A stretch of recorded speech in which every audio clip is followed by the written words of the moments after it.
Okay, let's start the Jupiter exploration then. That's what we're here for today. We've got 2 hours, as always. Thank you so much for coming again and for spending the time in the group every second week of the month. I intend to continue with these meetings. Maybe from next time there will be another shift in direction. I haven't decided yet what that will be. But again, if you have any ideas, what next topics you prefer, let me know. Because we've now done a series of meetings like this for the outer planets. We started with Uranus, Neptune, Pluto, did Saturn in the beginning. Now we kind of came back to Jupiter just to pay tribute to it as well, as it's one of the gas giants as well. And the cycle of transits is important for us, even though it's shorter than the others. And then after we do Jupiter, I don't think we're going to do something similar for the smaller planets, for the faster ones, because they operate on a completely different logic. But we'll see. Any suggestions are welcome. So just to say for you, Amanda, actually, you're the only one new today, even though there were a few more new people signed up. Maybe they'll come. But I record these meetings. I'm already recording. So after we are done in a couple of days, there'll be this uploaded in YouTube, but it's a hidden playlist. So only we can see it. And when we begin speaking about our charts and show a chart, don't worry about it. Only the group is going to see it, whoever signed up. And yeah, just for a bit of privacy, I thought that's the better way to do it. But you can all rewatch the recordings, and yeah, that's good. how we Great. do it. Okay, let's try to keep with the time. We meant to finish by about 6:30. I mean, it's all right to stay for another 10 minutes, but just to be watchful about this. And today, the topic is Jupiter and its transiting cycles mostly. The two types of cycles that we look at, one is the actual journey of Jupiter related to itself, like we did with all the other planets, starting from where your Jupiter is in the birth chart and making one full circle to come back to the same place, and the different stages, the different aspects that it makes on the way and what they may mean for us. And the other way of looking into this is how Jupiter touches the chart. When it crosses the ascendant, it begins a new cycle, and is taking us on a mini journey, which is comprised of 12 steps, because the Jupiter cycle is approximately 12 years long. We can see it traveling through each sign of the zodiac during these 12 years, taking approximately 1 year per sign. And we can then split the whole thing into 12 mini periods, calling them, for example, the same way as we call the zodiac signs. So we can say you have an Aries year of Jupiter, a Taurus year of Jupiter, and so on. This idea is presented in length in Alexander Ruperti's book, Cycles of Becoming, the one we have been showing many times here. And he's going through those years. I think it's a very interesting way to explore Jupiter because of this neat 12 years division. So from the moment Jupiter comes to where it is in your chart, like I have it at the end of Aries, for example. And when it reaches the end of Aries in a couple of years or so, I will begin my Aries year. For it's not just because mine is in Aries. It doesn't matter what sign your original natal Jupiter is in. The point is when it starts from where it is in the chart. So if you have it in Gemini, when it is there in the same degree where you have it in Gemini, that's the beginning of your Aries year. And then by the time it goes to the next sign, same degree, that's when the Taurus year starts. And in one of my slides a little later, we will see what we can expect to happen and what sort of readjustment we need to make in terms of Jupiter in all of those 12 years.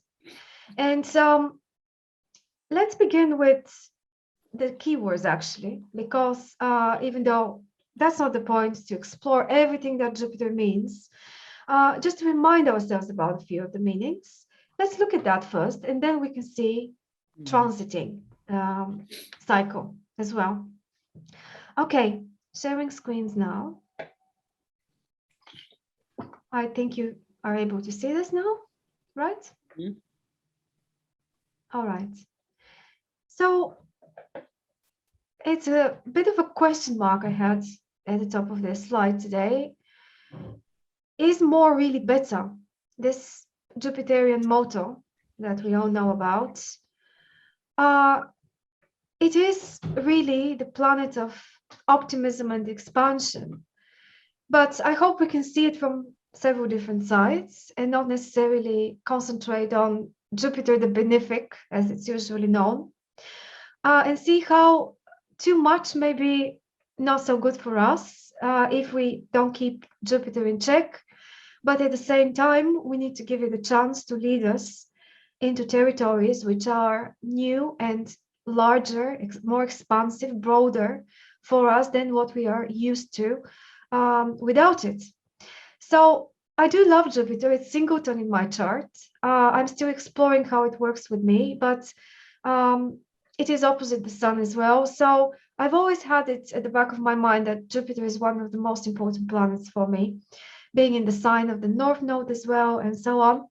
But you would ultimately have a very individual situation. Your relationship with Jupiter will be related to how it's positioned in the chart, what aspects it makes to other planets, and maybe most importantly, what is its relationship with Saturn, as they form a natural pair that is always inseparable. I think it will always be a mistake if we try to analyze somebody's Jupiter, or be it by transit or in the natal chart, without at least glancing at where is Saturn and what is Saturn doing. They are, interestingly, in their own little group. Because if you think about it, we have the first 5 planets, the so-called personal planets, and we include here the Sun and the Moon. So the Sun, the Moon, Mercury, Venus, and Mars, and they are another group of their own, which follow their own rules. They're fast. By transit, they usually don't account for major changes, life-changing situations. It's more small triggers in particular moments for different things. But they are not without reason called personal, as these 5 we can control presumably the most. It's our business to lead them in the direction that we want to lead them in our own birth chart. They're part of the personality's individual development. What it is able to contribute out there. But when we get to Jupiter and Saturn, the next 2, we enter a different world, the world of the big gas, so-called gas giants in the solar system. And the meaning changes here, not only because suddenly we are transferred from the rocky world of the small personal planets to something that looks and feels so much different, but also because Jupiter and Saturn then really do transition into mixing with the bigger picture, with the world, with other people, and forming society and then civilization over the course of this, being exposed to the influence of other people and exchanging with them and participating in something that's greater and broader than our little worlds of only family and personal, everyday dealings. This is where we mix with the world and where we are affected by all those circumstances that we didn't choose when we were born and we appeared among some situation, family, society, culture, and so on. These are the topics here with Jupiter and Saturn, with both of them at the same time.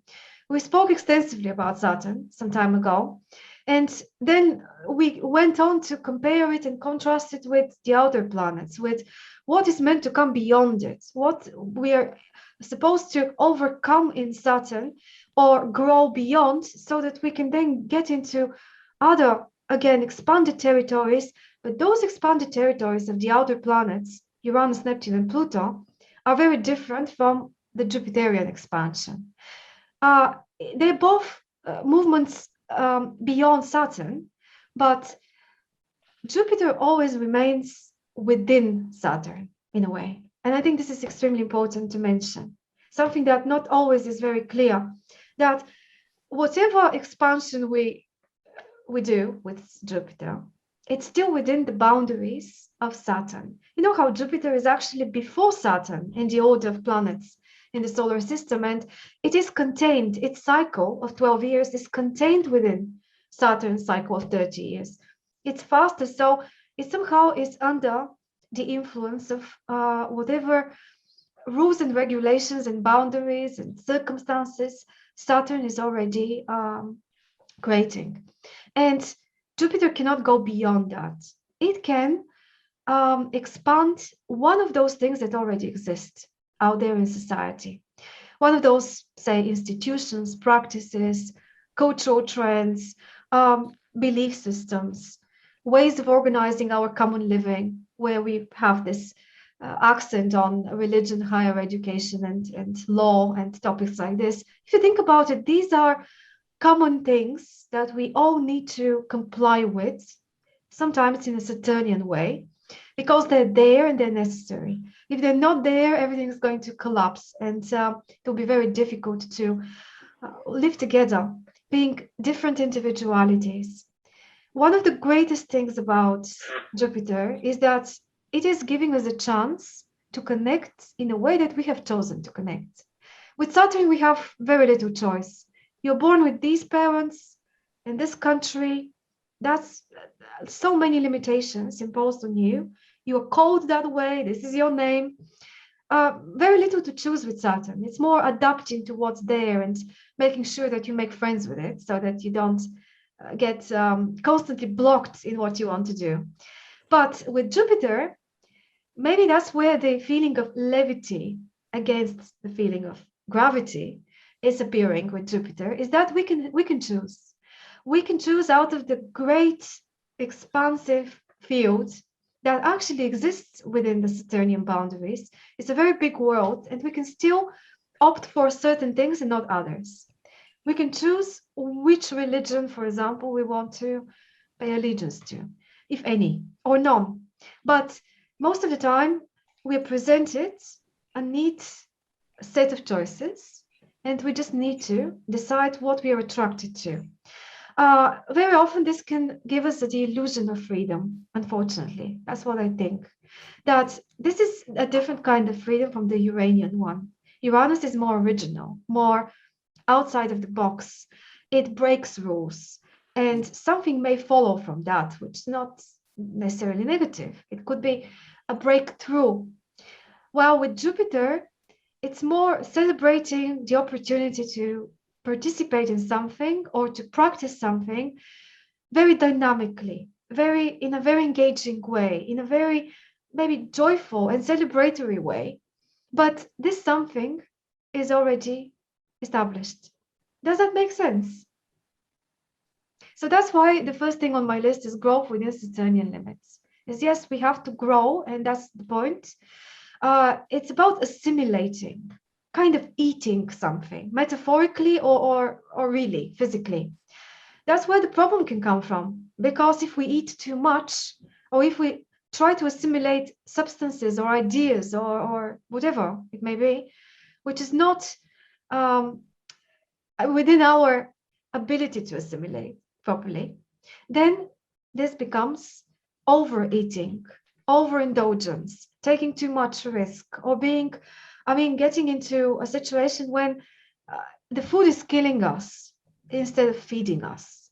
So that's something to be aware of with Jupiter, because it follows Mars. And you know what happens with Mars? The last personal planet is there to give us the urge to expand on an individual basis. The person wants to get out there, show them what he or she is capable of, and kind of give out a hand, but more in this manner of, look at me, this is who I am, that's what I want, make space for me, says Mars. But then when we get to Jupiter, this Mars realizes that in order for that to happen, they need to learn to cooperate with others, to join hands, and to be a group, be a society, and be okay to compromise and be tolerant to differences, to other people's perception of the world, and so on. So it finds itself in a community with Jupiter.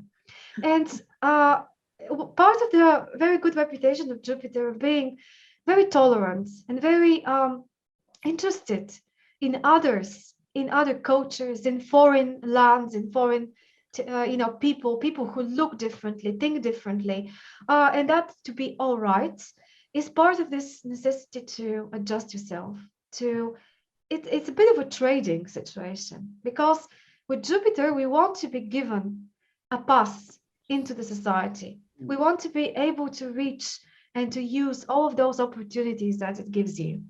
But in order to be given that, we need to pay a price. And usually that's the Saturn part of the story. We pay the Saturn fee in order to be given the Jupiter expansion opportunity, let's say. And so when the good luck of Jupiter comes along, usually these are those doors of opportunity that open every now and then. Most of the time, it's connected to a Jupiter transit. When Jupiter comes back to the same place where it was in birth, when it crosses one of the angles of the chart, for example, or when it touches a planet, especially planets like the Sun, the Moon, or Venus. They are particularly connected to, Jupiter triggering something, pushing a button that gives you the chance to now realize something that in other moments won't be possible.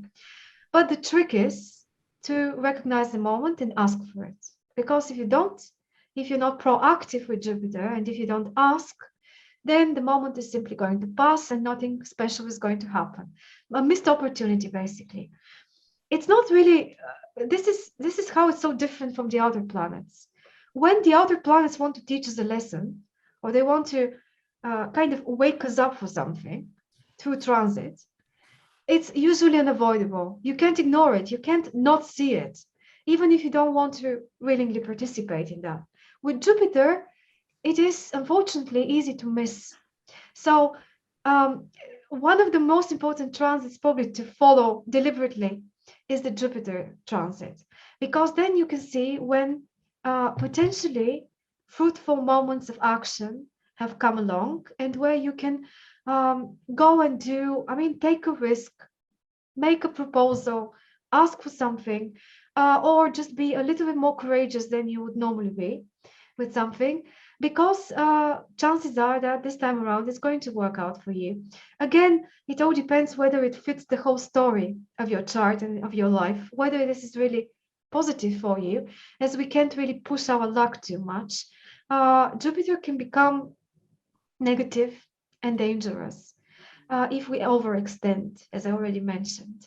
If we are not just when we are not able to chew and eat and assimilate the food, but also when we think that we are always going to be protected by some sort of guardian angel out there.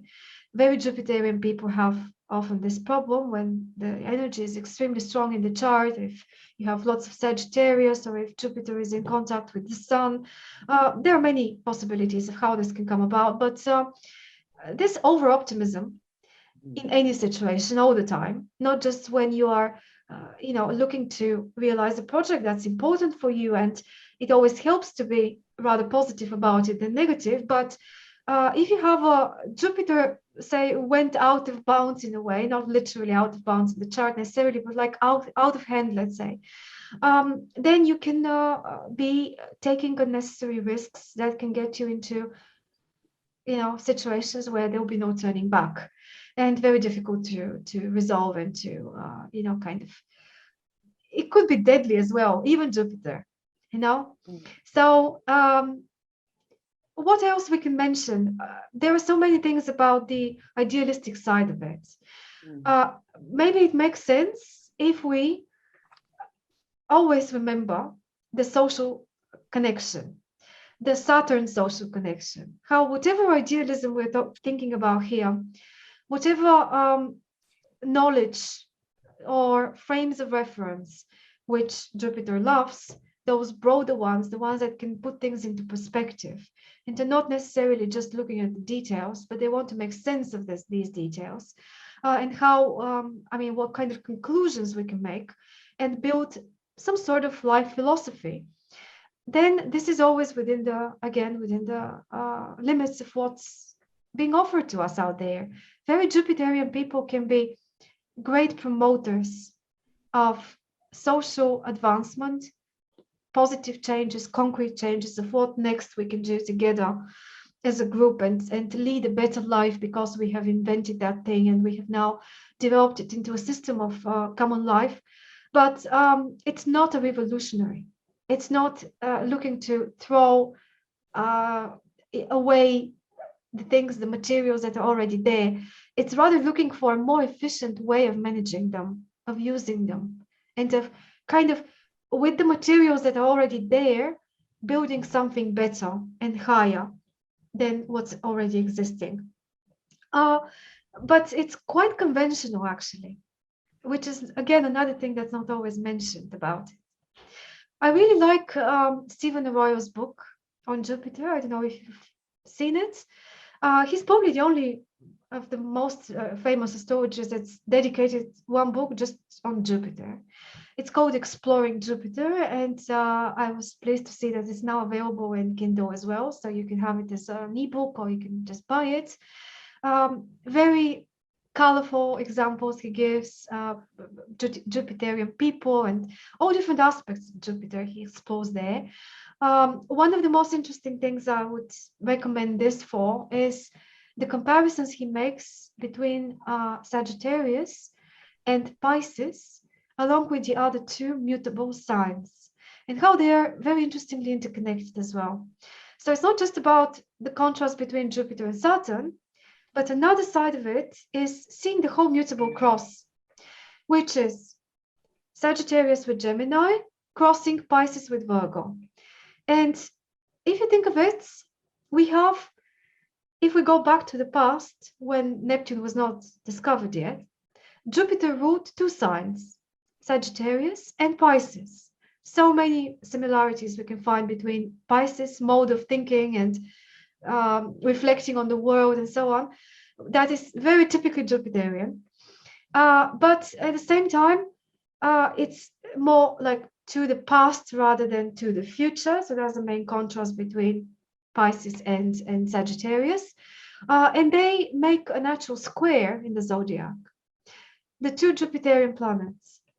Then we have Virgo and Gemini. There we're dealing with Mercury.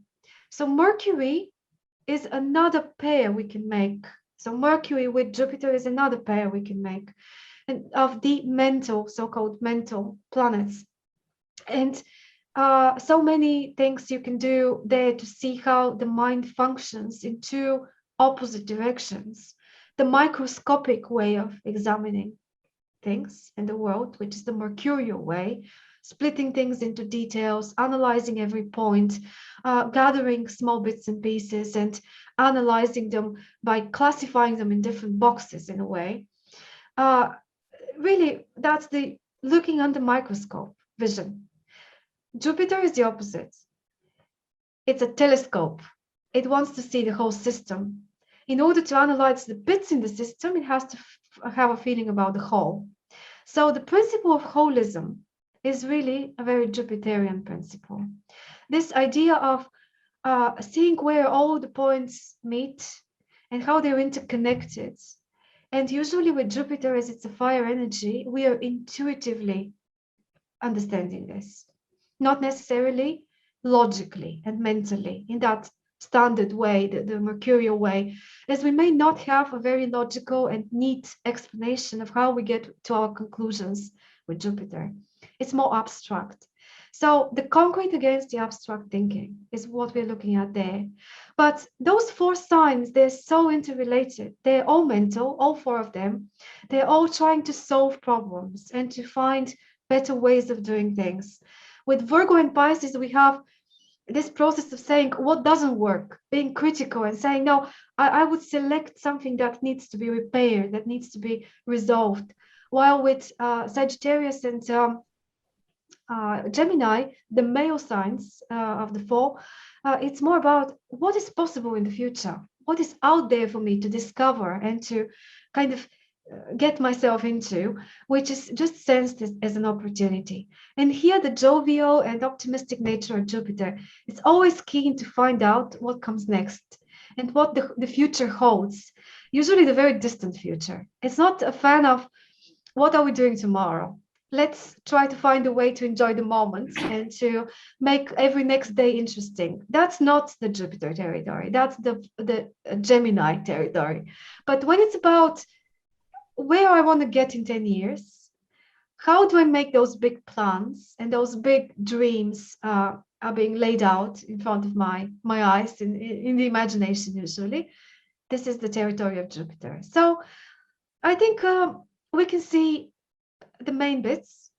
I'm sure there is more, but let's not make this like a lecture and see more about the transits. Any questions, comments, anything you want to add here, which I'm missing, but you think is important about Jupiter?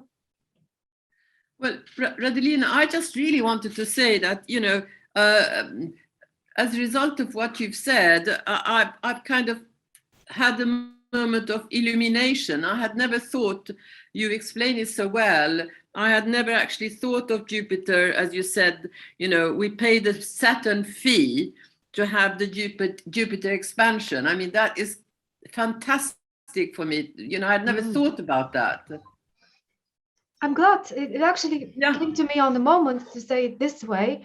There is another part of this that Saturn is actually very beneficial to Jupiter. It's not only stopping it and preventing it from doing what it wants to do, but this limitation of Saturn is very needed to provide the necessary container, which is just about right. That Jupiter can expand within that container, but the moment Saturn puts a break to it, then that's a very reliable sign then that the expansion had gone beyond what's healthy, let's say.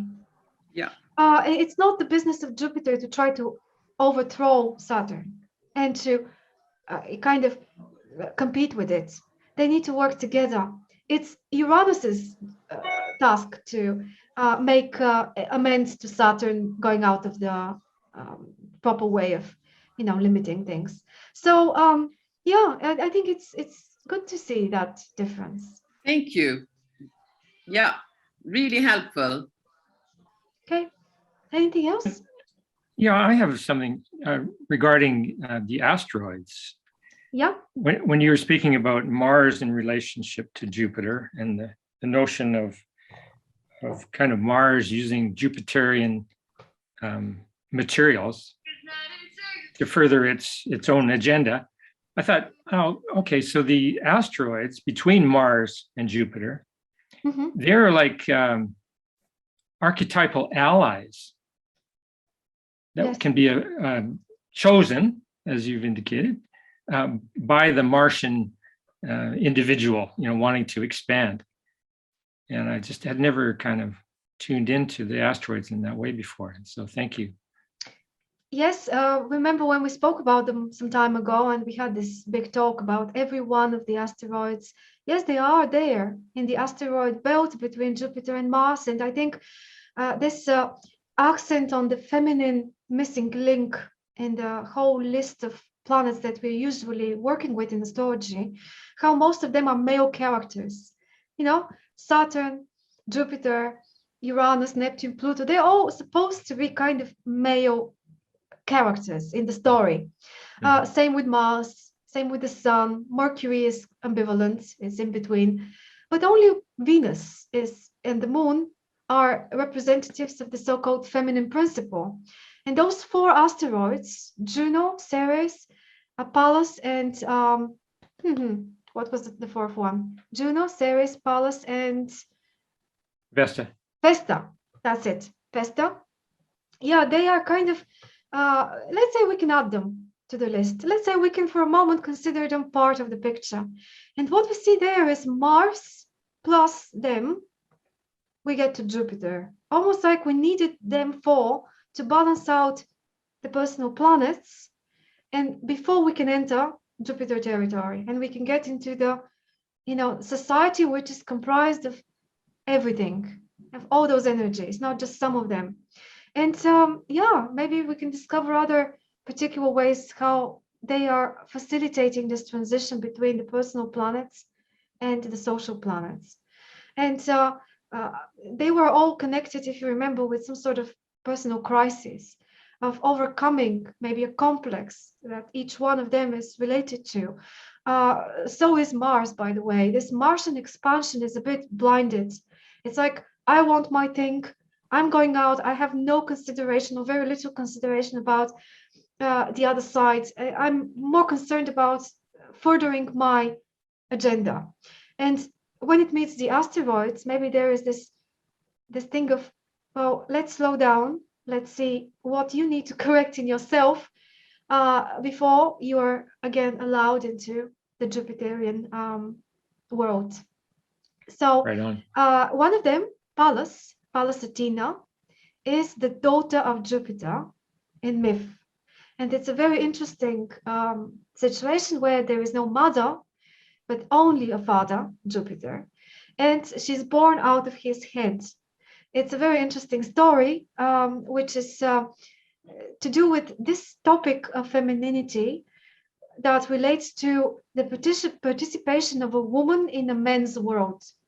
I mean, figuratively speaking, of this accent on the mind in a feminine energy, not just a woman, but anybody. If you have a very strong Pallas in your chart, you're probably blurring the boundaries between the, the different genders, and you are able to, as a man, participate, say, in a traditionally more feminine profession, for example, and the other way around.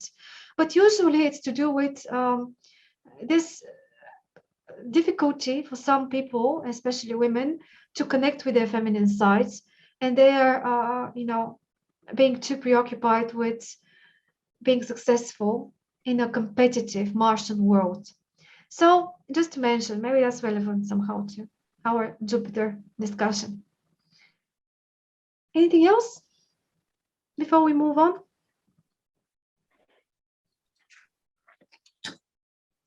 What about the fanaticism? I didn't mention that. I thought maybe you would do. Maybe we touched on it a little bit. But Jupiter can be so, when I say Jupiter, I mean, if you have a very strong influence of that energy, that's not very well directed. It can become so fixated on a particular idea, its own idea of how reality works and what is moral, what a principle about something is supposed to be, what is ethical. These are all topics of Jupiter.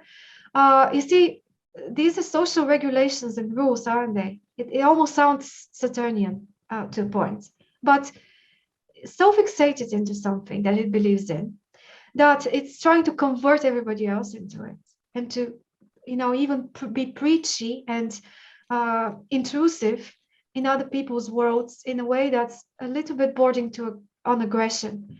It's almost like a detracted back Jupiter. Jupiter that's detracting back is going back to Mars, if you think about it. And it is getting unnecessarily aggressive about promoting something which dehumanizes the situation, where the individual out there that you're trying to promote your idea to doesn't matter. The idea is more important.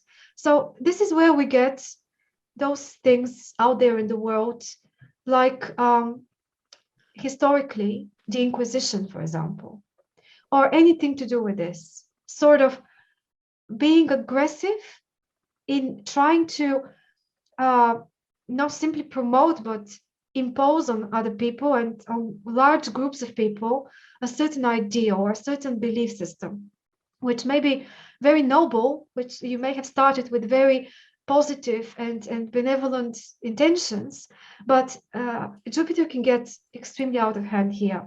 It can totally disregard the personality and the fate of the individual to promote some social ideal and to become violent and tyrannical in the process. So that's one of the things that, again, is not very mentioned about Jupiter, but it is a reality. And for example, the Inquisition was having its peak, its territory of Spain is a Sagittarius, to make the story short for you. Yeah, it's a very Jupiterian society. I've been living in Spain for about 4 years now, and I can see how bound together, people feel naturally, for good and for bad. Regardless of what we're dealing with, the instinct of the social connection is much stronger than the instinct of the individualistic spirit, which is more typical for other places in the world, which means that places like that can be very good ground for positive social things. People can join hands and achieve a lot if they're together, but at the same time, they can make extreme mistakes together. They can be misleaded together.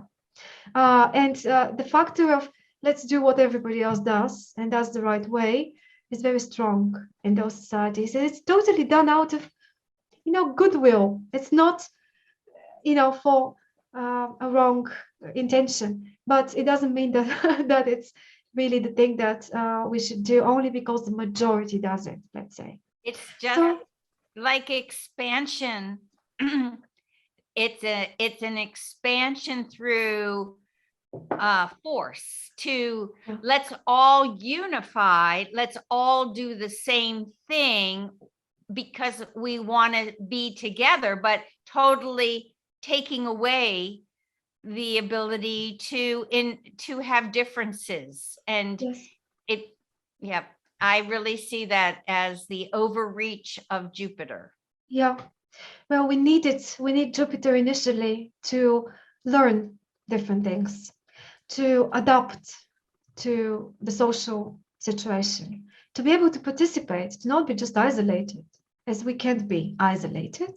That's what Jupiter is there to teach us. Learn how to... Participation through compulsion is not the way. Yes, because usually if it worked out well with Saturn and Jupiter, and let's imagine that they built a rather successful thing and it's working, it's giving dividends, it's paying off, it's really, the expansion is kind of happening. And who wants to give that up for change? Who wants to change their ways if everything is working fine and they're earning money, they're having fame, they're having this or that or the other? There will be absolutely no urge to go beyond Saturn and Jupiter. But we know that things deplete themselves after some time. You can't just sit on something and want to always gain and never change and never give out or never adapt to the ever-changing world, which is why Jupiter is supposed to fail if it doesn't move on somehow, or paradoxically become constrained in its views, constrained in its abilities or territory of action, if it doesn't feel that moment when the cycle has to turn. And then, yes, we need to yet again expand, but for something else, not for the same thing that we've been expanding so far. And people who are very Jupiterian sometimes display extreme Saturn characteristics. I had, this realization in the last couple of weeks when I was exploring Jupiter again, that certain people in my life that I always considered, some of them older, I always considered them to be Saturnian. They actually turned out to be Jupiterian, more than Saturnian, but I wasn't seeing it. I wasn't seeing how they are the two together, but actually Jupiter was a very big part of it, because you really strongly believe in society when you are very Jupiterian. You want to believe in a fairy tale almost. You are willing to trust and have faith that people are good, that the system is good, that things are working, that things are, that are being given to you as a formula should be for your good. You can't be convinced easily that there is something to be suspicious about there. That's the point of Jupiter. It needs to want to participate because it wants to sell you a dream. Yeah, that's the point. Otherwise, why would you give your effort there? Or why would you participate? So another big difference between the expansion of Jupiter and the expansion of the Trans-Saturnians after Saturn. Yeah. Okay. Anything else? The father of the gods, that sometimes we want him to be our father. It's along the same lines as what I just mentioned. Like seeing the father in society, or the parent generally, and wanting to stick to the advice. Okay, let's move on. Only 2 more slides. This is now the transits. So here it's the cycle of Jupiter I wanted to talk about. And we know that it's almost 12 years going around the sun, going around all the zodiacs in the tropical zodiac, all the zodiac signs, almost. But I think it's close enough to be able to see how this splits life into different periods as well. They are the smallest periods that we're dealing with the planets. And it's there are 2 ways you can think about that. Either as 7 times 12 years or 7 cycles of Jupiter. If Jupiter goes around and, visits every part of the chart, comes back to where it started, and does this 7 times during our lifetime, we're going to reach approximately 84 years, which is 1 full circle for Uranus. So you can see how Jupiter is contained within Uranus as well. And the 84 years is what I mean here. It's 84 years is how long it takes Uranus to go around. So remember when we spoke about Chiron, most of you were on my talk on Chiron, and I was going so far about the number 7, the symbology of the number 7. It's so rich and so multifaceted, not just in astrology, but in almost every point in culture and in everything you deal with. So it's not insignificant that it's exactly 7 times 12, 7 Jupiterian steps. And we can explore it that way and see what happens. Actually, I did that in that talk. I did split it into 7 steps of life. If you want, you can watch that on the channel. But here it's doing the other way around, which is what I took from Ruperti's book. Dividing into 12 times, let's say 12 times 7 is another way we can look at it, which is connecting Jupiter with Saturn, as the Saturnian cycle splits naturally into 7-year periods. We have 7 years between the start of the Saturn cycle to the first square, then from the first square to the opposition, another 7 years, from the opposition to the next square, another 7 years, and coming back in 28 years. So you see how Jupiter, Saturn, and Uranus, they form like a team. And everything is connected somehow. Now, this thing about having an Aries year, a Taurus year, a Gemini year, and so on, it can be a little bit confusing because it's not the beginning of the first year, the Aries year of Jupiter, when Jupiter crosses the ascendant. That's another thing. It is very important, and it is beginning something new for us when Jupiter crosses the ascendant. We will look at that at the next slide. But here it's about your own Jupiter and how it is having its own personalized journey. It's very specific for you because every time you start something new in Jupiterian kind of style, which means maybe you want to find new ways to make money and you're just in the beginning of that, of your project. Or maybe you want to move to another country, another Jupiterian kind of thing. Or you can simply expand, you want to start teaching a class and become more like a real participant in social life. Maybe you want to join a political party, or you want to be in a cause where you are helping a group of people in one way or another. You see many, many different ways it could be. But you would be having the opportunity to start to plant the seeds for something like this and see where that takes you in 12 years. The moment when Jupiter comes back to its place in the chart where it started from, your particular Jupiter position. And this is called the Jupiter return. We have many more Jupiter returns in our life than we have Saturn returns.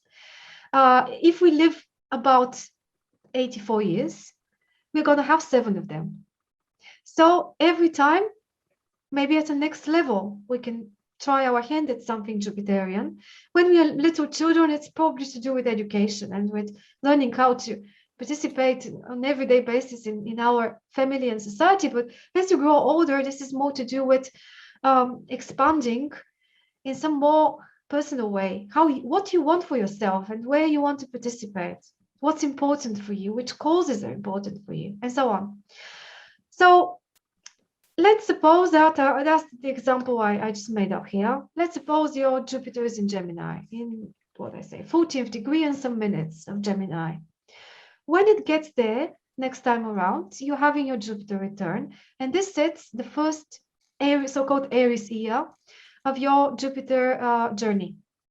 And the point of that first year is to just vaguely set some goals or aspirations or ideas. Nothing really is supposed to have happened yet on the first year.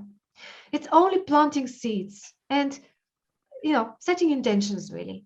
But something is already brewing underneath the surface. It's almost like something underground is preparing itself to get born.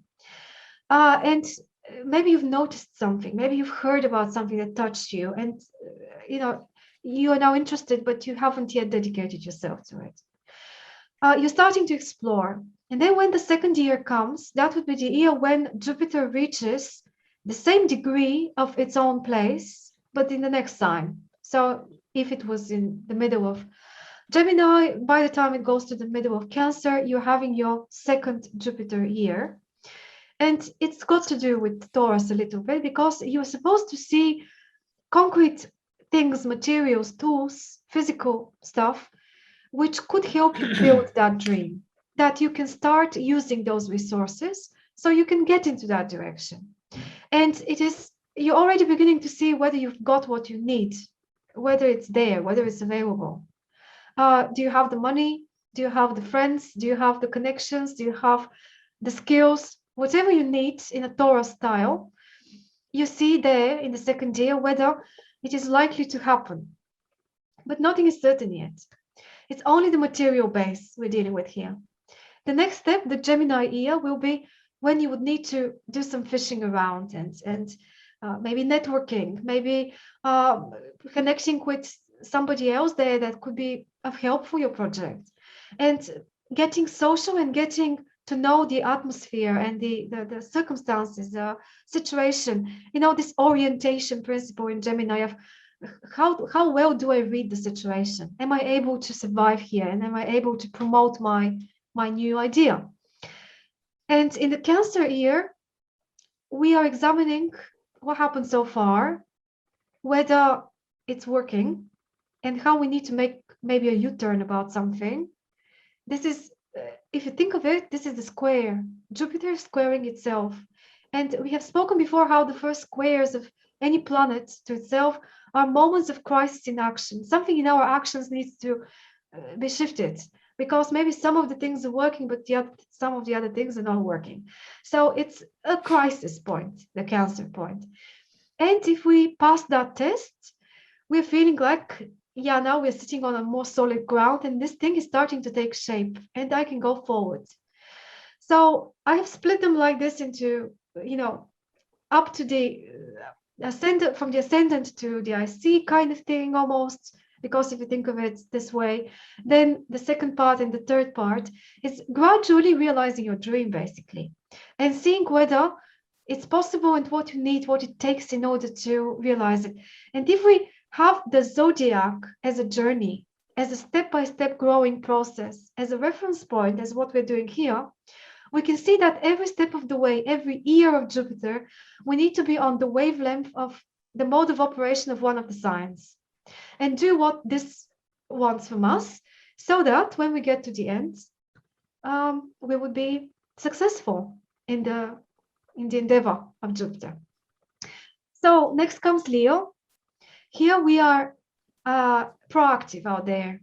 We've already gathered a bit of a sense of, yeah, I know what I'm doing. So now let's go out and try it out and do some expansive, maybe expose what my desire is, make demands, be a bit more creative, and yeah, do some fiery work out there, which could be quite exhausting after some time. It can yield some good results, but it can also show us where we're failing, where the Virgo period comes to correct what is failing and to take some rest, to be humble about it, and to learn how to go forward, maybe gather some new tools, ask for help, or just clean the rubbish. Very, very briefly said, but usually this is what this period is about. You may have already started checking what year of Jupiter you are at right now and what's the task there. I'm, for example, today as we speak, because Jupiter is on this 23rd degree of Aquarius right now, and I have it on the 23rd degree of Aries in my case. So it's the same degree. So as we speak, my Jupiter transitions to another year of its cycle, let's say. And that's the Aquarius year. So yeah, you see how that works, basically. So you can calculate it for yourself. Where are we? After the Virgo, we reach the middle with Libra, the middle of the journey, which is something like a full moon, metaphor to a full moon, where we are seeing what is it really we're dealing with. And now we realize we need to get involved with other people and get into partnerships of different kinds in order to realize the idea. And it's not just being on our own and fighting on our own, planning, learning, exposing, and being creative. But now we need to, from here onwards, we need to also compromise with what others are willing to give us out there, and expand always by having at the back of our mind that we can't just expand on the cost of somebody else. We need to make sure that it's a win-win situation. And obviously, with Libra, we can use that year to get into contracts, to do some sort of business kind of initiatives, or to find allies and friends, or deal with enemies, deal with people that are trying to prevent us to do what we want to do. And with Scorpio, it's maybe you're thinking, why test of efficiency? What is this to, regarding here? You know how Scorpio is the phase when we actually see whether the cooperation is working or not. When two or more people come together, what sort of drama they concoct together, and how intensive that drama gets. The area of business is the Scorpio area, actually. That's where we mix our resources and our feelings, and we are vulnerable to each other. So here we need to see whether somebody's really interested in what we are there to propose with our Jupiterian action, whether we can win people, whether we are convincing enough, and how they are also, trying to convince us in different things, whether we are maybe falling into some illusions related to other people. So it's really testing how well this thing is working now when it's applied out there in society. And with the Sagittarius year, we have selected already in Scorpio what has strength, and now we need to promote it. So we need to make sure it reaches as wide of an audience as possible, and it becomes relevant to as wide people as possible. If it's something very trivial we're trying to do is simply gain something for ourselves, like money or possessions or something like that, then we need to make sure that they are the circumstances out there to give us the chance to expand and to accumulate more of what we want. And between Sagittarius and Capricorn is where we'll reach the Saturnian limit. There is going to be no chance to go further anymore. Between Libra and Capricorn, those four, we are expanding really as much as possible. But with Capricorn comes the check of, okay, there could be no more expansion within the current framework. So now you need to decide what stays and what goes. So where you need to readjust yourself, and where you need to be happy with what you already have, or if you have went to excesses, then you need to start redistributing the possessions. maybe give out to charity, maybe start now helping other people, or reforming the whole scheme of things if it has become corrupt, as usually that's what the danger in Capricorn. For the system that has expanded enormously in the journey before, up to Sagittarius, usually there is greed, there is corruption, there is, those malpractices that can appear because people just don't know where to stop, do they? They want more and more. So here, Saturn, Capricorn, is the year when we need to decide, what is enough.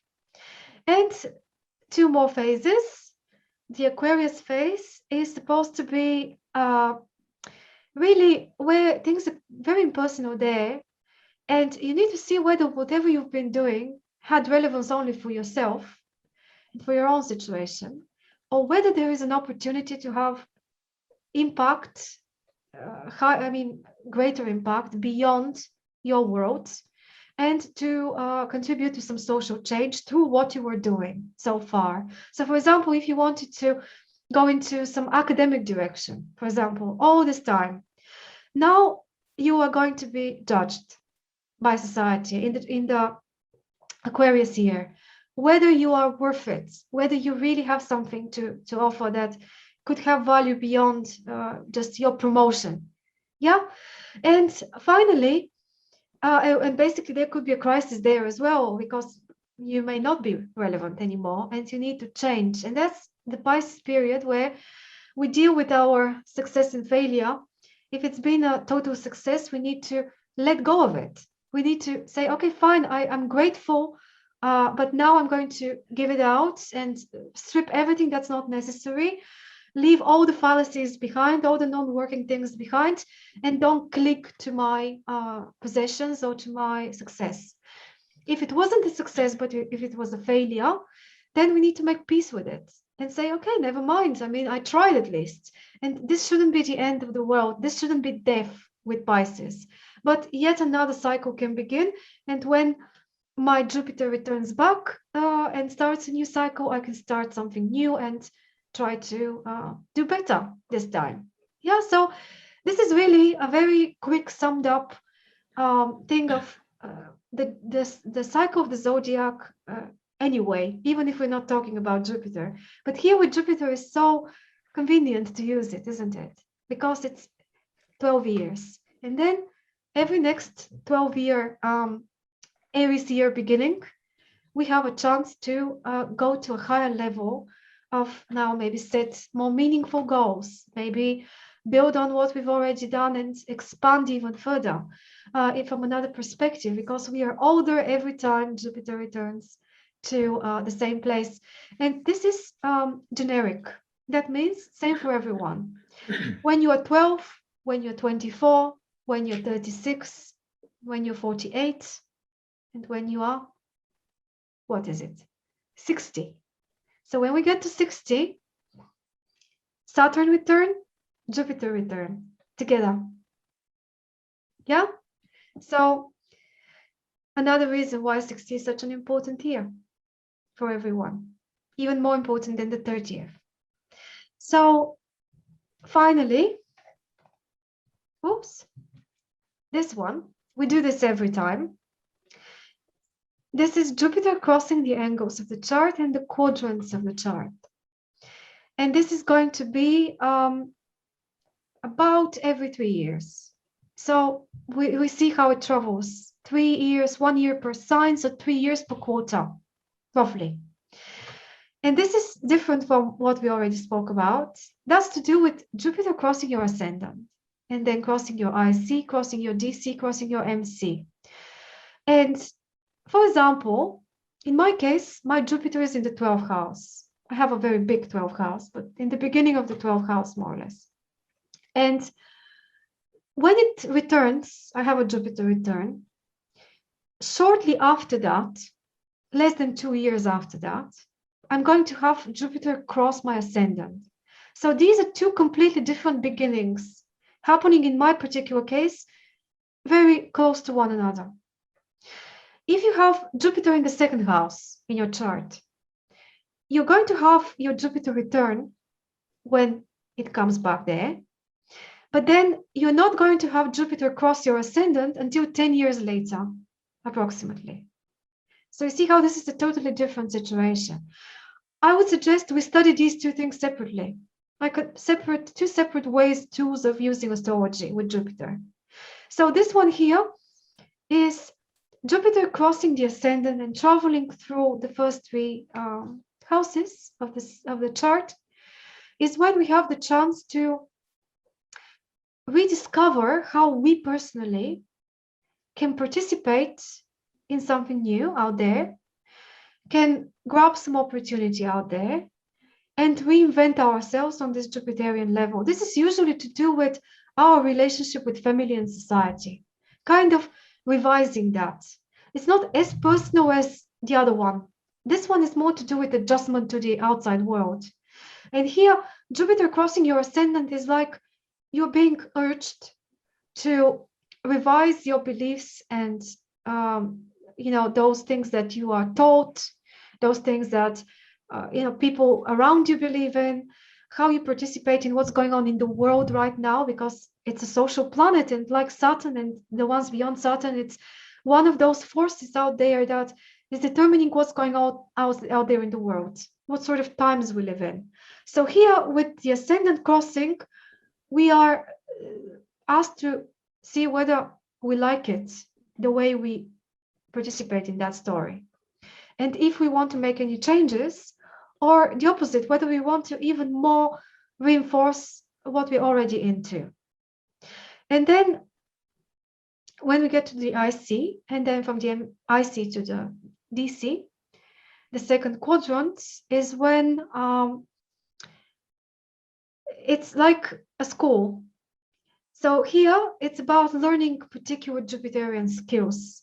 Maybe you're getting some sort of education in the field in which you're interested, or you're doing research or some other exploration, travel, whatever. You're getting better in it directly, somehow. You're doing certain things to get better in it. It's not that much about deciding in what direction to go anymore. Here we need to really kind of roll our sleeves and do some real Jupiterian work, so that when we get to the descendant, we're kind of prepared and we can now have something to exchange with others and get even further into it. So how well we would participate in the second part of the journey from descendant to ascendant will be determined by how well we prepared in the first half. So here on the descendant, there will be opportunities to join hands with other people and to promote yourself out there. Your social participation gets really social, because you know how the first part of the underneath the horizon is more personal. Well, the second part is really, now there is no coming back. You've gotten involved in something, in other people's business as well. And you can't really escape so easily. You can't change your mind at that point very much. You can only become better in your cooperation with them. And finally, this building of resources together, building of things together, has reached some peak on the MC. And here you've either become very socially successful and you've got fruits to reap out of that. And you can now be, you can be congratulated for your efforts in one way or another. Or you can see that actually it didn't work out very well, and you didn't get the success that you were looking for. But still you are harvesting the results of your efforts, because they were negative, but they're still there. And this is then the opportunity in the last quarter to make changes and to reform yourself, to radically transform maybe your beliefs. Maybe you have realized that you've been wrong all along about whatever direction you went into, and this was the reason why it didn't pay off. Or this way is also a chance to teach other people of the mistake, let's say. This could be really good Jupiterian example as well. Jupiter the teacher could be also not only teaching you how to do something, but also how not to. So by the experience of failure, Jupiter can also be inspiring, because it could give an example how you can keep a positive attitude even when out there in the physical reality things weren't that positive, and still preserve your enthusiasm and still preserve your high spirit, and move on to the next thing. So that's it from me. I have no idea how long it went, but it was probably too long. So now I give you the word, and you can see what you would like to say about all this, and what chart we may be looking at first.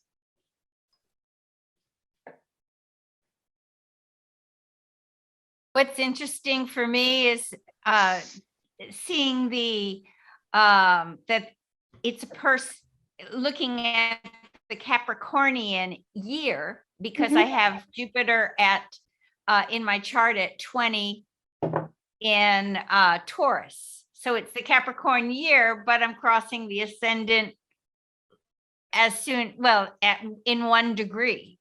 Okay. So Right. it's kind of that Saturn and Jupiter together again. Yes. Or it's the end of the Saturnian year, right? In that Saturnian of the 2 ways of looking at it, to combine those. Yeah, you are kind of starting to answer the Romera's question on the chat box.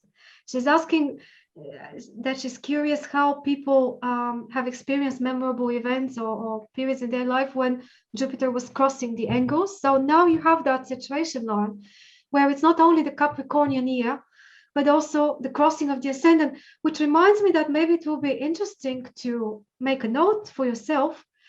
What year out of the 12 coincides with the ascendant year? So obviously that would not be the sign of your ascendant.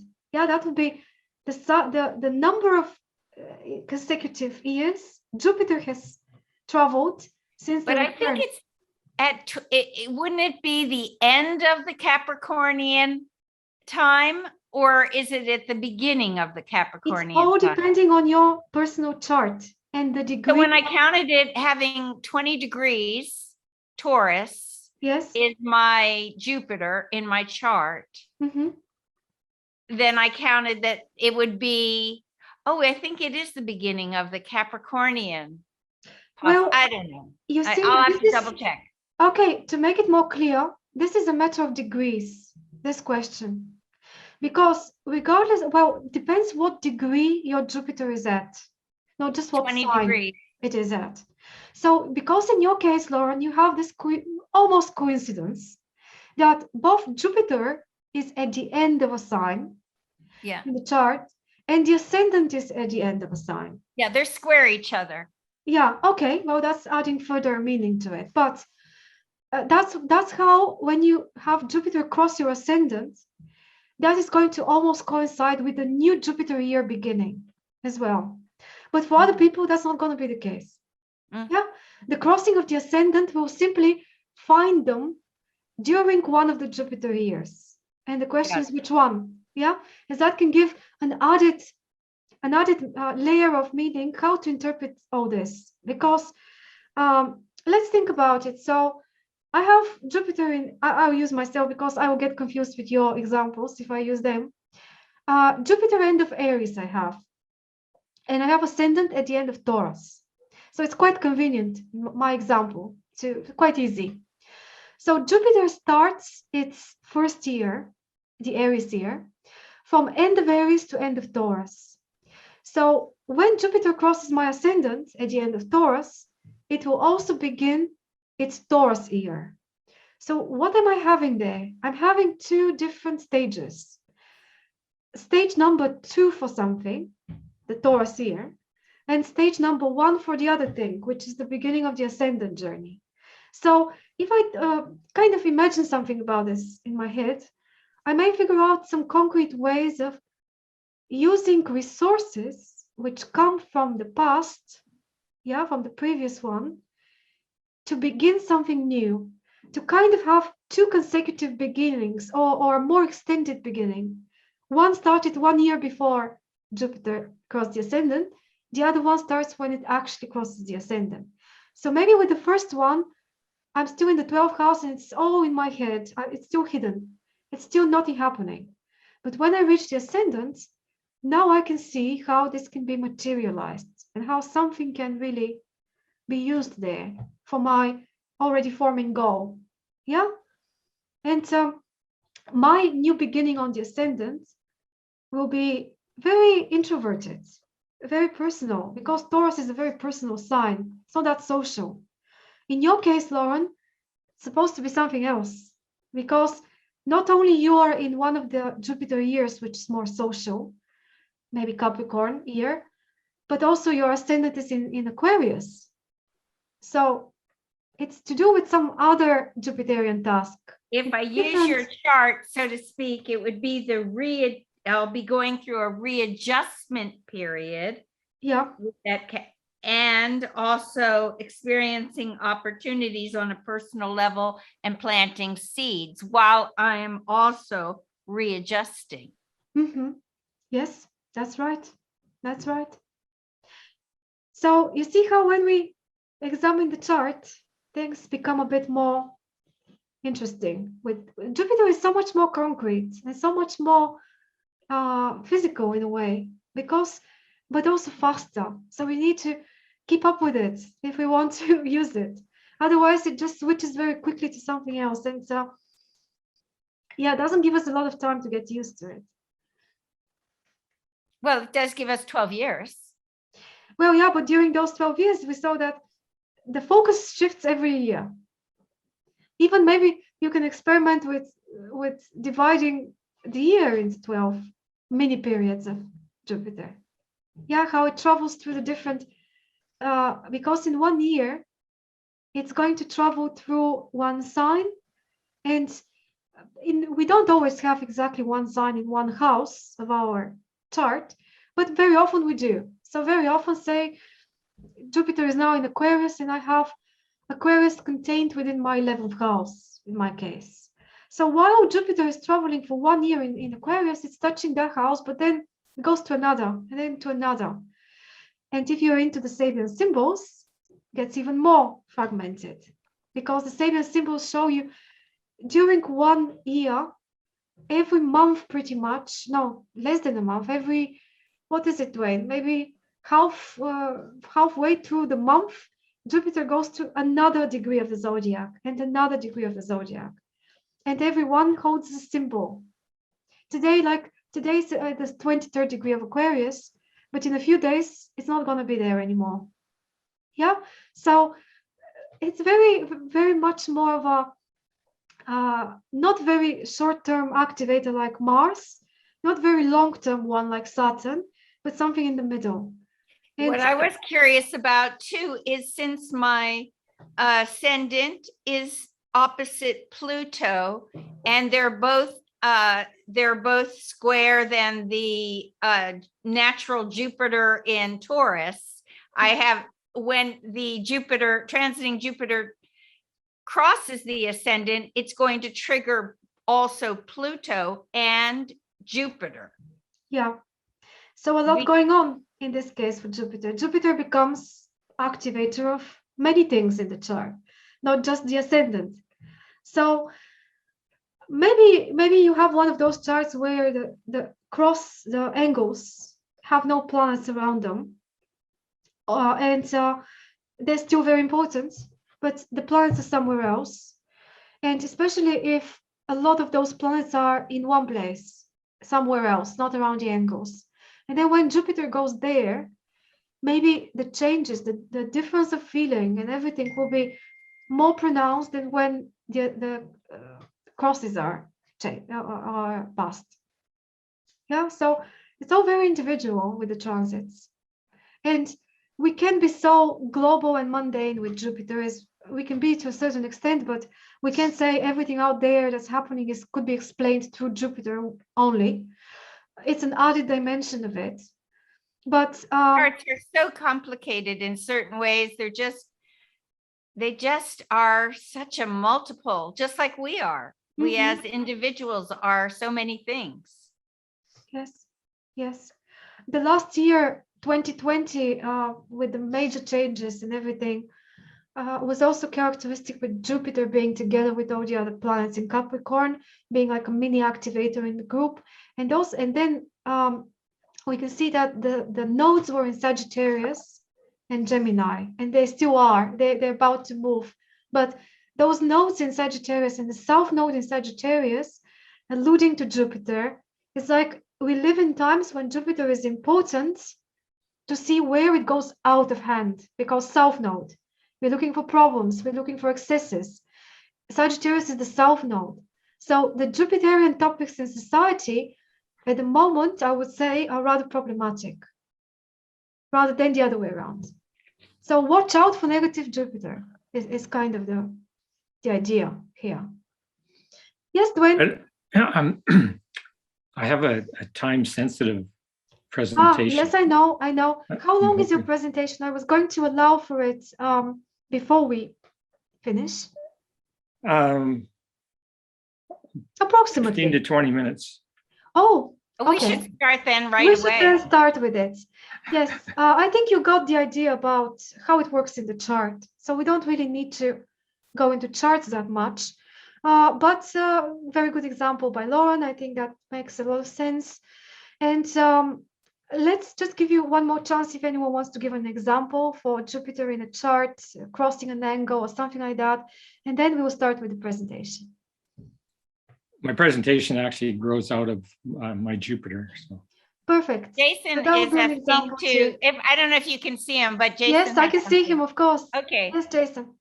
Sorry, Dwayne, just before we start your presentation, just in regards to Doboromira's question, when Jupiter crossed my ascendant, my mother passed away. So that'll be another element to bring into this whole Jupiterian type transit. And what is Jupiter doing in your chart, Jason? How is it positioned? Well, during that particular time, I was in the Libra phase of the Jupiter cycle on a personal level. So I was kind of at the culmination of that cycle. So it's kind of a completion point. And I do think that that does come into the picture with regards to those kinds of events. It's very important to keep those in mind. But yeah, crossing the ascendant, it would have had squares to angles and that. So there definitely was some configurations that were important. But yeah, Jupiter did cross my ascendant within about a degree at the point when my mother passed away. The first thing Wow. That's scary. Yes, but I want to point out something to you in the chart as a possible explanation. It's just a suggestion, maybe I'm wrong, but Jupiter on its own is not enough to cause this, obviously. It was acting as a trigger. Question is a trigger of what? What was already there in the chart that waited to be triggered? And the first thing that I noticed in your chart when I opened it now is that in your chart, the ascendant is exactly square the nodes by 0 degrees. So that makes the ascendant point an extremely so-called fateful point in the chart. Every time the ascendant is crossed by something or opposed by something or squared by something, it is potentially opening up the karmic story of the nodes. And what else is happening with the nodes? They are interacting with Saturn, opposition, and yeah, Saturn is a big part of it. They're also interacting with Chiron, 0 degrees, with Uranus, very close as well. And also Venus. Here, the mother. Venus, the mother. Yes. We have other, so extremely well, I mean, lots of aspects going on here. And then obviously when the ascendant is touched, ascendant is also opposite Venus. Venus is almost on the descendant. So Jupiter was naturally opposing it. And Venus is in Pisces. I mean, think of it as you wish. But what else is going on? Let's see. The ascendant is having some interesting squares as well, squaring those planets here at the top. We know that the 10th house is related to the mother very often in astrology. And the actual nodes are in the parental houses. So the nodes themselves are in the 4th, 10th house. Maybe the event was going to be different if they weren't there. Totally different. Do you think so? I think it was just simply her time to leave. And I think the timing was very, very important in regards to Jupiter's movements, because if I diverge from the Western astrology for just a second, in Hindu astrology, there's something called dashas, of which everybody runs. And in terms of a dasha, Jupiter is the main dasha lord that I am running during this period. So his movements in the heavens is going to have a very important dictum in how events unfold in my life during his time frame. And that's something that's part of the Hindu structure. There's other elements I can bring in, but I'm not going to discuss here. But for sure, it's something I wanted to bring up in regards to that particular question about Jupiter crossing an angle, because that is an actual event that took place. Can I ask you something about that now? I mean, I have heard of Jupiter being related to deaths, and I was just wondering, how did you feel about her death? You said it was her time to go. Was there any Jupiterian feeling you felt? I would say that if I was going to follow along with the Jupiterian themes that we've discussed, the main one that comes out is the element of freedom, because it is about that freeing experience. There you go. And that, I think, is what really ties in with this. And did you feel that the sense, maybe freedom or release, maybe for her or on some, I don't know, was that very strong for you at that time? Very much so. Very powerful time of freeing for her and freeing for myself. So yes, that would be accurate. Yeah. And in her chart, did you have her chart? I do have it. I'll have to present it the next time we have a chat. We won't have time today. But without presenting it, would you be able to say just like that whether Jupiter was involved at the time of her death in her chart? Based on what I recall, I don't think it had anything close to what I had. No, because there's nothing significant. Yeah, the reason why I'm asking that is because I have had people who've died in my life, and where Jupiter has been involved in their chart at the time of the death, and there was no question that the person experienced it as a relief, as a letting go, the body leaving and being free. Right. Which seemed to be a Jupiterian feeling. Very much so. That's all I wanted to say. Yep. Thanks. Okay, thank you. Almost like thank you, Jason. That was really informative to see and yes, hear. absolutely. Yeah. Thank you for sharing. It wasn't. You It so wasn't much just to offer. It wasn't just like a very typical example of Jupiter that we are always used to seeing. How Jupiter comes in something of a great opportunity, very, very visible kind of appears. This could also be it. Things are much more complicated in life than what we think. And I really liked your comparison with other cases, Simone, of this release and this. Maybe it's also a bubble bursting situations as well, like where something has expanded or has been accumulating for such a long time that it just cannot hold anymore, and it needs this release. So possibly, but I don't know, Jason, if you have any brothers or sisters, but I would say that the Jupiter transit coinciding with the death of your mother is more to do with you than with your mother, if that makes sense.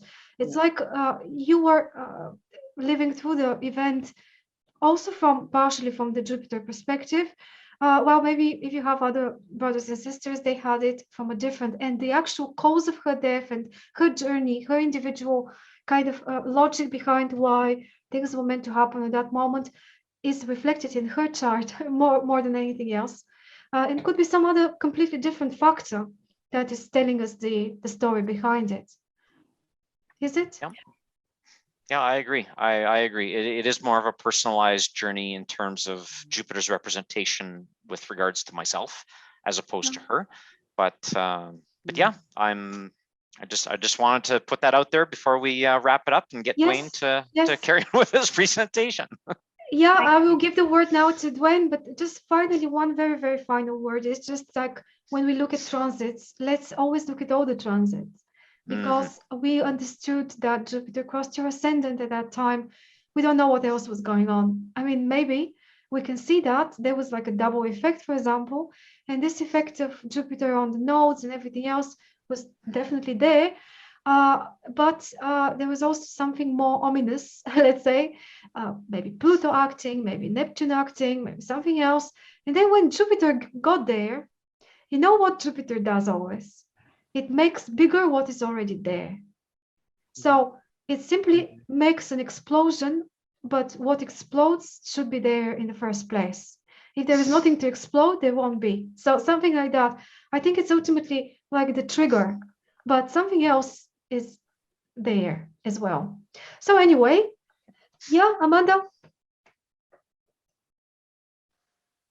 you need to unmute yourself. Let me just try from my side.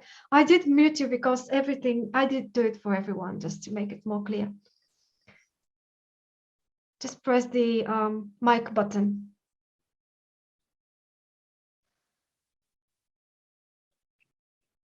We can hear you, but I can see you talking. No worries, take your time. Just somewhere underneath there should be like a mic button and you just press it.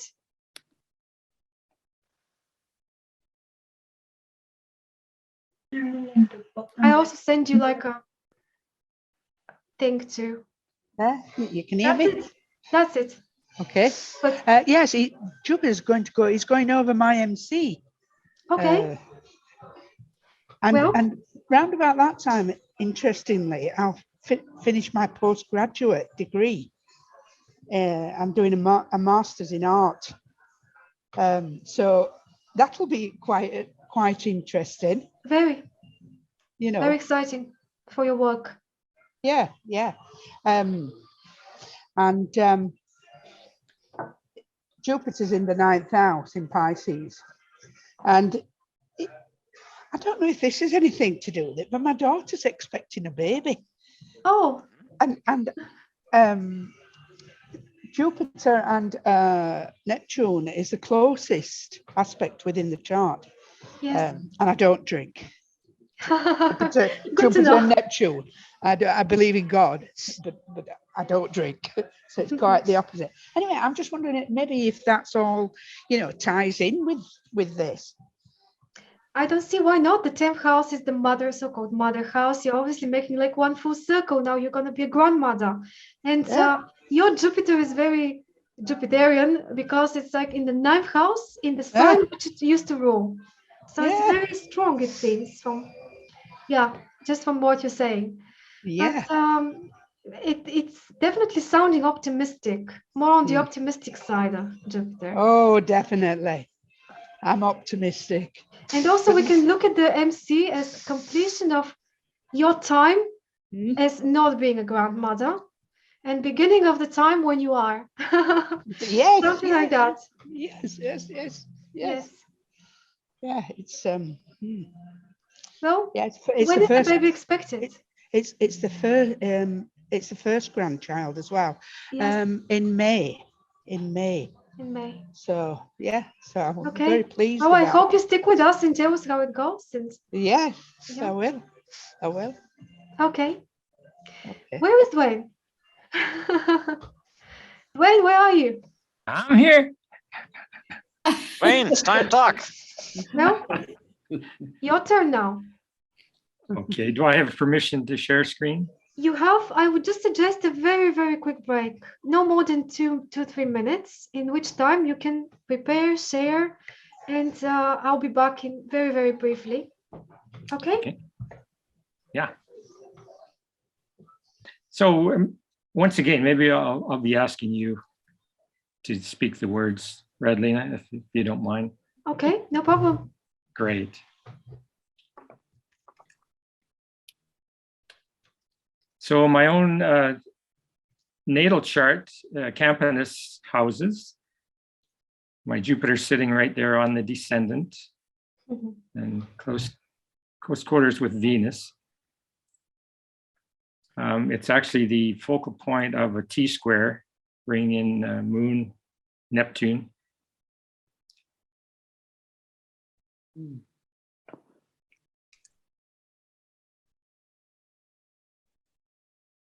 I refer here, these keywords or keynotes are from Michael Mayer's book, Handbook for the Humanistic Astrologer, which is really a foundation work for the whole humanistic astrology movement.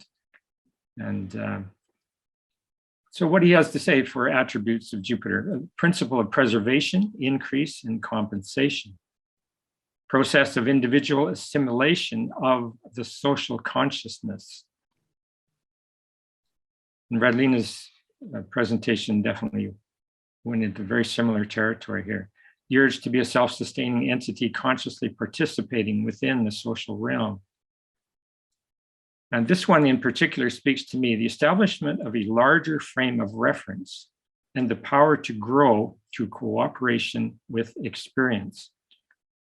The whole of my Mayan calendar work has been in that kind of orientation, this establishment of a larger frame of reference. This is the first time I've seen the word Dharma associated with Jupiter, but Oh, yes, I'm starting to understand it.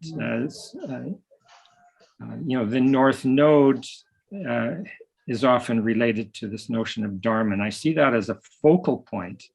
Whereas with Jupiter, the Dharma factor is more about the materials available to the person with that focal orientation. So a drawing in of the resources that are particularly aligned with that person's birthright. So cultivating the power of right action, the action that's appropriate to who they really are. When we look to the Sabian symbol for Capricorn 19, my Jupiter, a child of about 5 with a huge shopping bag. Taking on heavy burdens will accelerate our process of growth, yet needs to be carefully managed to avoid exhaustion.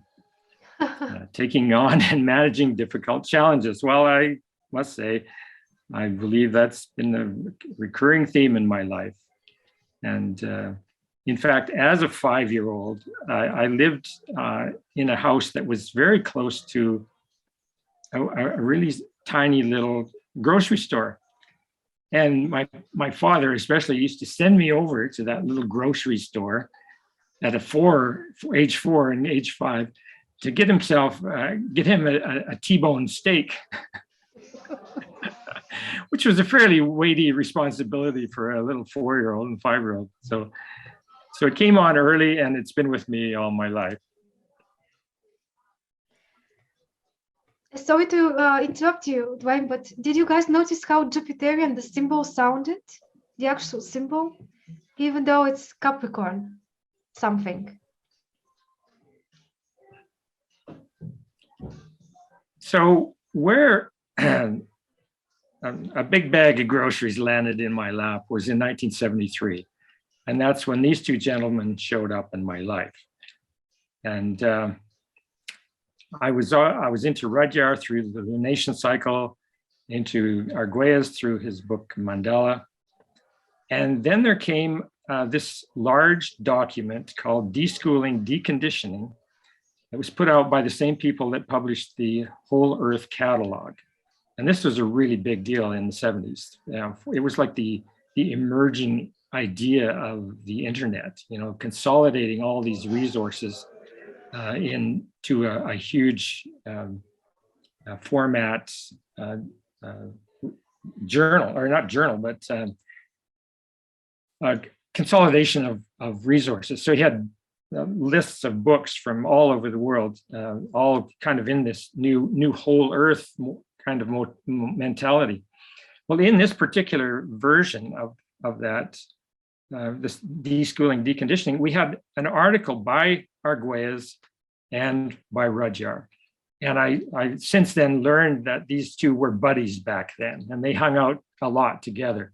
So there was really a mutual influence going on. Rudyard really looked to Arguelles' book, The Mandala, as being very significant, and it really impacted his own sense of the birth chart as a mandala.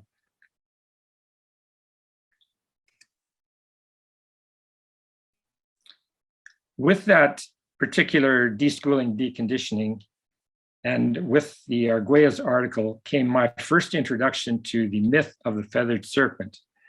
Now, for those of you not in the Americas, this is a very significant myth that comes out of Mesoamerica.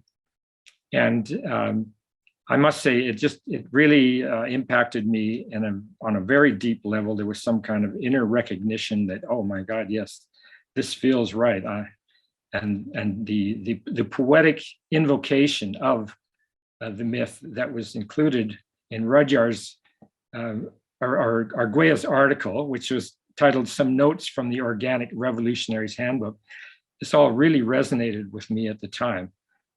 I am Quetzalcoatl. I am the star serpent. I am the dream of man soaring in eternal flight. I am thy soul, O brother. I am the love that guides the light.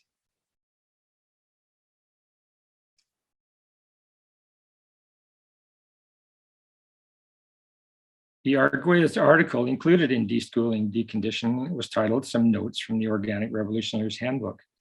It included numerous evocative illustrations drawn by Jose and his wife, Miriam. These illustrations, combined with Jose's visionary text, constituted my introduction to the Mesoamerican myth of the feathered serpent. Now, that particularly Organic Revolutionary's Handbook has been a reference point for me ever since that particular time. It really spoke to the revolutionary in me, you know, being an Aquarian sun, ruled by Uranus. But I was always of the persuasion of, you know, we want the love revolution, not the destructive force that happens with some orientations to revolution. And in that book, or that booklet, Arguelles explained there are three kinds of revolution. One, pure destruction, carried out by blind catabolic energies, unavoidable and inevitable. Imagine a volcano. Two, Maya mud pies, the shifting of power from one base to another, illusory change. Think rearranging the deck chairs on the Titanic. Now then, three, mystic or organic revolution, total mind-body transformation of seed base extending outward. Understand this, that this change is part of the process of another cosmic initiation. Now, this notion of mystic organic revolution really appealed to me at the time, because I could see the natal birth chart as this seed base extending outward. And I really felt that Rudyard and Arguelles were both on the right track here with what I aspired to. So I was really open to their guidance and their mentoring. But what is revolution? It is to revolute, to make another volute, to turn again, to return. What is a volute? It is one complete manifestation of the will, a turn of natural force. And there we see the spiral as the symbol for a volute. Where does the volute come from? The center of another volute. So we have volute, we have revolute.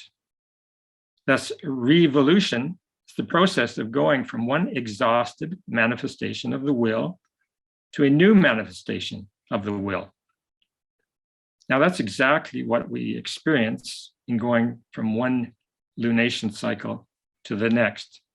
So for me, from all these years, since 1972, I've been relating to my lunation cycle tracking as a form of organic revolution.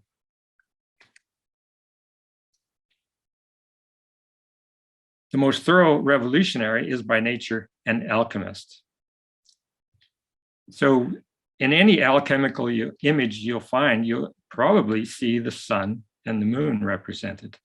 So this was further fuel to my fire of inspiration around this organic revolution and the whole notion of working on one's self That is primary.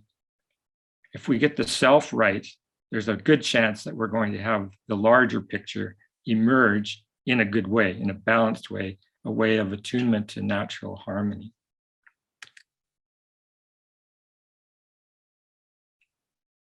So shortly after I was introduced to Rudyard's lunation cycle work, I spontaneously started a lunation journal practice where, like Lauren expressed earlier, I'm aware of entry into a new lunation at the new moon. I'm aware of the unfolding phases, the first quarter. I'm ready for full moon. I'm ready to, really open up and receive illumination. And then back into the last quarter square, that crisis of letting go, of moving on, of getting back to the subjectivity and the newness of the next new moon. So I revolute consciously. And my journals have been a significant part of that practice, and I continue to this day. So I have a wealth of resource about my personal life to draw on. In 1986, Argueda's book, Earth Ascending, came out. And this was my introduction to the Mayan Tzolk'in calendar, one of many Maya calendars, but this is the one that is considered most sacred. And what Arguedas did was go in and extract the essence of this calendar and presented it as a tool that virtually anyone could use because it has its own internal consistency. It hangs together and it is not restricted to the Maya or to any other cultural group. It is a universal tool. As he called it, an illustrated treatise on the law governing whole systems. That's what he referred to his book as. And a quote from Arguedas: "If Earth Ascending is to be of any use at all, it will show itself as a guidebook to the dawning age. May those who have followed to this point find in themselves a seed and make of themselves a path, releasing the light so that others may know." So there's Jose and I at Mount Yamnuska behind. I was able to facilitate a workshop with him and his wife prior to the Harmonic Convergence event in 1987. And the workshop was this: Earth Ascending, Preparation for Planetary Empowerment.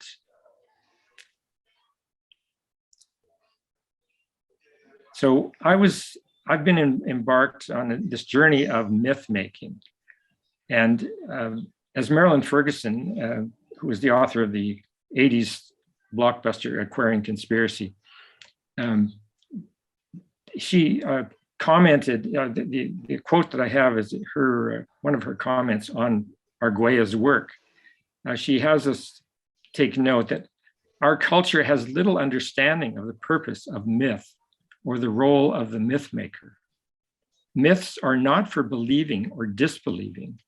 They are for using.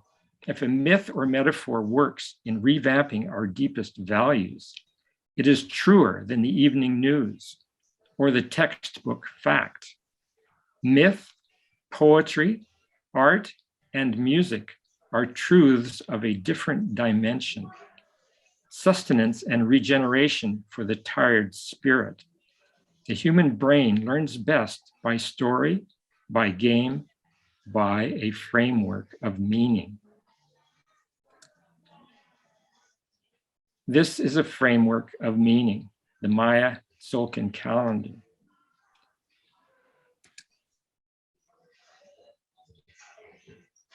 A quote from Arguedas in a later book, The Mayan Factor: "Everything is in it that pertains to being, not only as progressions of the light, but as a ladder to be ascended by hero and heroine alike.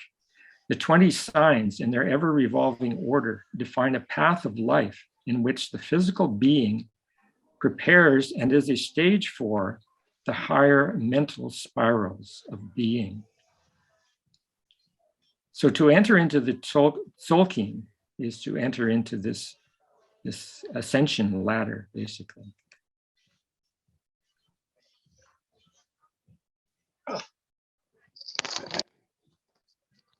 Another author regarding the Tzolk'in, John Major Jenkins.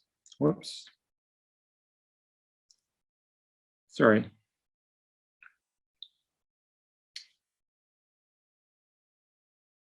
Oh boy.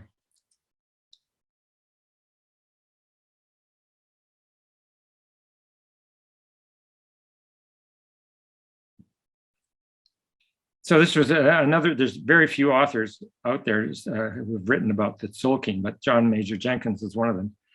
I firmly believe that at some point in one's calendar studies, one must launch off into parts unknown, nurture one's own evolving mythology, and let the muse of fire flare. Well, this was exactly me.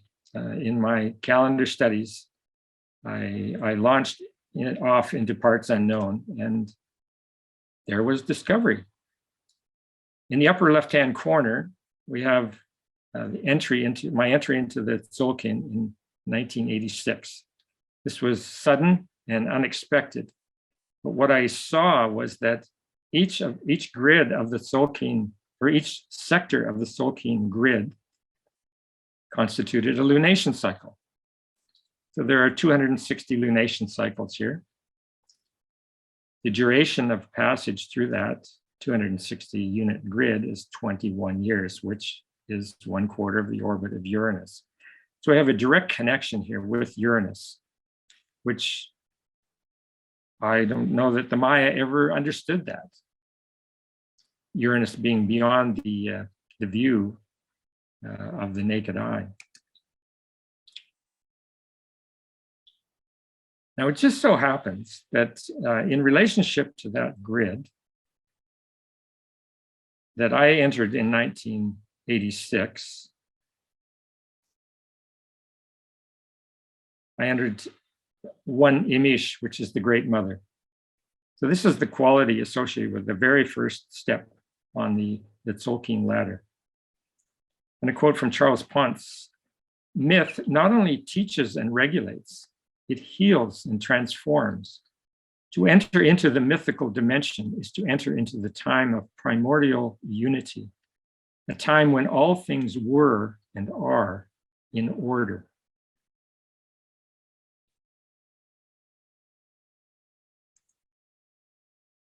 Myth making.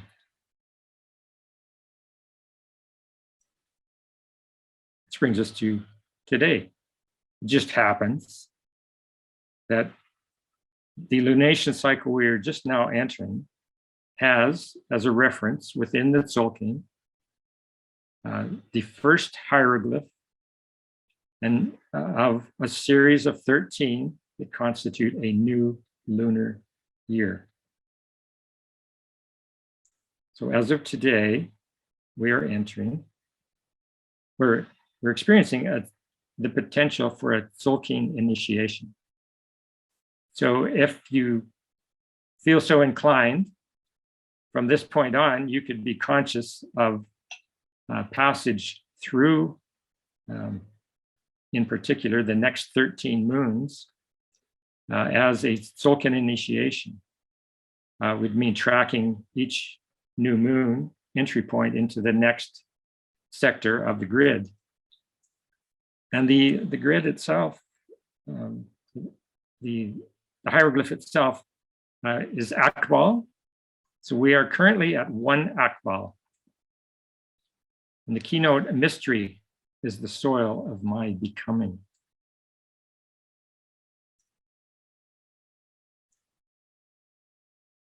Akbal is associated with the womb, the abyss, house, night, stillness, dark cave, sanctuary, self-mastery, journey into self, looks within place, compassion and stability, search for mental security. So if you were to receive the gift of this symbology at this point in the journey, you would take these keywords as, like we do with the Sabian symbols. These are references, these are archetypal energies that will nurture us if we're open to receiving them.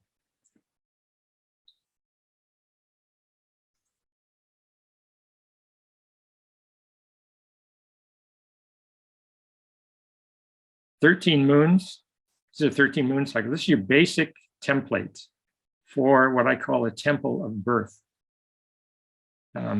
or a temple of the sacred calendar. I shared an image of the 13, or this particular image, to a Mayan shaman named Hunbat's Men, and he got really excited and he flipped open his briefcase and pulled out a book, flipped it open to a page, and there were 13 circles arranged just like I had arranged them here. And he was amazed by what I had stumbled upon on my own, never having gone to Mesoamerica, purely studying all of this through books and through my own meditations. And he encouraged me. He said, people will not believe the knowledge that you have unless you go to Mesoamerica and have experience with the stones. And as part of my story, I eventually did do exactly that. So there's an archetypal knowledge coming through here. And for whatever reason, I have opened up to it. And so we now sit within the precincts of the Temple of the Cosmic Gateway. And this image is meant to evoke the qualities of this 13 moon journey. And if you look into that central diamond, at the top we have new moon, at the left we have first quarter, at the bottom we have the full moon, and over to last quarter. So here is the prime orientation to the whole of this particular cosmology. It's through the lunation cycle. It's through conscious resonance with the lunation cycle and its changing symbology.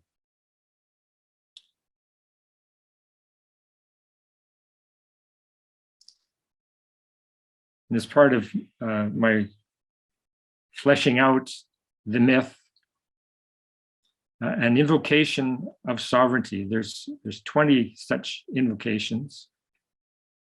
And this is the invocation for the current lunar year that we're just now entering. So for the Temple of the Cosmic Gateway, mystery is the soil of my becoming. I am the wholeness of the seed. I am charged with vitality, instinct, and passion. My seed, death, reveals the miracle of eternal life. Centered in unfolding beauty, I see clearly the path of star harmony. I'm a beacon of awakened consciousness. I catalyze breakthroughs in all those who are innocent and spontaneous. Abundance is my birthright. I courageously embark on mysterious journeys into the heart of planetary consciousness. So this invocation is now in place. I'll be following this archetypal journey, and I'll be, my website tracks this 13 moon journey as well, the lightningpath.net. And for any of you that are inclined, let's work on this together.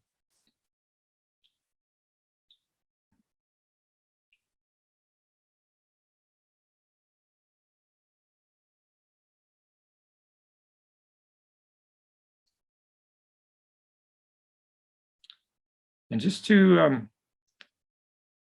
as almost an aside, out of Sumer, ancient Sumer, which is not that far from where you originated, Redlina, we have this image, the Sumerian tree of life. And it occurs to me that there are 13 flutes.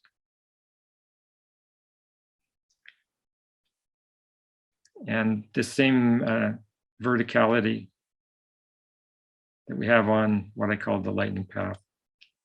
So there's something mysterious and to my mind, profound in this connection. And it is a very ancient and deep, it's coming from the deep strata of our collective unconscious. And it's now pushing up like a big old fat mushroom coming out of the soil.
This was a very evocative end to our meeting today. Thank you so much, Dwayne. Thank you.